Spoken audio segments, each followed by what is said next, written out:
বাধ্য হয় তার নিরাপত্তা নিশ্চিত করার জন্য তাকে পুলিশের হেফাজতে নিয়ে আসার জন্য। তিনি তো আসলে মামলার আসামি ছিলেন, এটা আপনারা জানেন। আবারও দুইটা পক্ষ মুখোমুখি হয়ে গিয়েছিল। এনসিবির পক্ষ থেকে যে মামলা করেছিলাম আসামিগুলো 6 জন আসামি অলরেডি জামিনে আছে। আসলে এখানে গুমের কোনো ঘটনা এখানে ঘটে নাই, তাকে আমরা বিজ্ঞ আদালতে অলরেডি সুপর্দ করেছি। 1 নম্বর।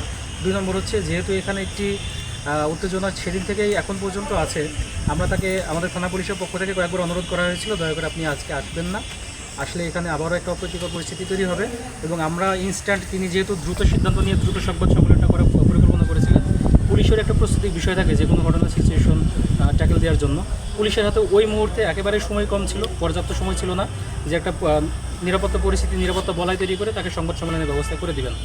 এই জন্য তাকে থানা পুলিশের পক্ষ থেকে ইভেন আমাদের ওসি সাহেব তার সাথে কয়েকবার যোগাযোগ করে অনুরোধ করেছিল, অন্তত আপনি এখন করেন না, আপনি যদি সংবাদ সম্মেলন করতে হয় একটু সময় দিয়ে করেন, পুলিশ যাতে একটু পর্যাপ্ত সময় নিতে পারে এবং ব্যবস্থা নেওয়ার জন্য, তার নিরাপত্তার ব্যবস্থা নেওয়ার জন্য। তো দুঃখজনকভাবে তিনি আমাদের থানা পুলিশের রিকোয়েস্টে রাখেন।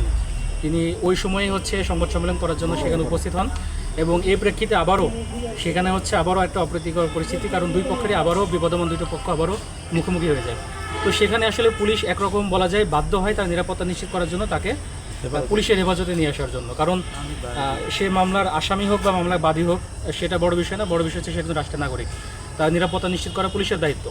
তো পুলিশ এই জন্য তাকে জাস্ট তার নিরাপত্তা রক্ষার জন্যই, তার জানমালের নিরাপত্তা রক্ষার জন্যই পুলিশ প্রথমে তাকে হেফাজতে নিয়ে আসে। তো সমস্যা যেটা হয়ে গেছে যে তিনি তো আসলে মামলার আসামি ছিলেন, এটা আপনারা জানেন। তো থানা পুলিশ একটা মামলার আসামিকে থানাতে একবার পুলিশের হেফাজতে নিয়ে আসার পরে আসলে এইভাবে তার বিরুদ্ধে যেহেতু মামলা ছিল, একেবারে একদিন আগের মামলা, তো এই ধরনের ঘটনাগুলোতে আমি জানি এটা বলা ঠিক হচ্ছে কিনা, পুলিশ অনেক সময় ইগনোর করার চেষ্টা করে আসামি অ্যারেস্টের ব্যাপারে। আসলে এই ধরনের মামলাগুলোতে আসামি অ্যারেস্টের ব্যাপারে পুলিশ সবসময় একটু ধীরে চলনে দিতে আগায়। কিন্তু এখানে পরিস্থিতি এমন হয়ে গেছে, আমরা আসলে কিন্তু প্রথমত তাকে অ্যারেস্ট করতে চাই না এবং পুলিশ তাকে অ্যারেস্ট করেও নাই।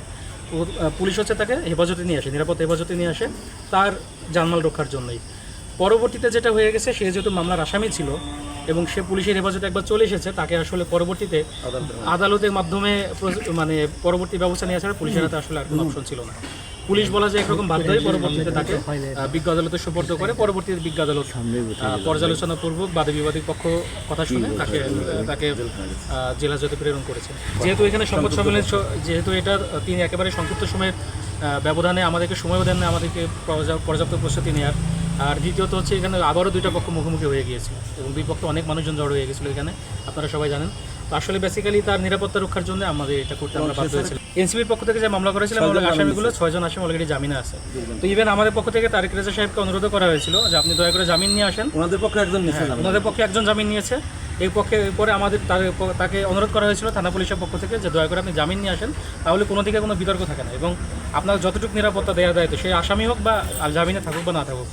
আসলে প্রথমত কোনো রাজনৈতিক দলের কর্মসূচি নিয়ে বক্তব্য দিয়ে আমার এর ভিতরে পড়ে না। এটা রাজনৈতিক দল, তারা তাদের কর্মসূচি এবং হিসেবে করতেই পারেন, কিন্তু যদি এসেই থাকেন তার নিরাপত্তা দেওয়ার জন্য যতটুকু ব্যবস্থা নেওয়ার দায়িত্ব পুলিশের আছে, পুলিশ সর্বোচ্চ চেষ্টা করবে।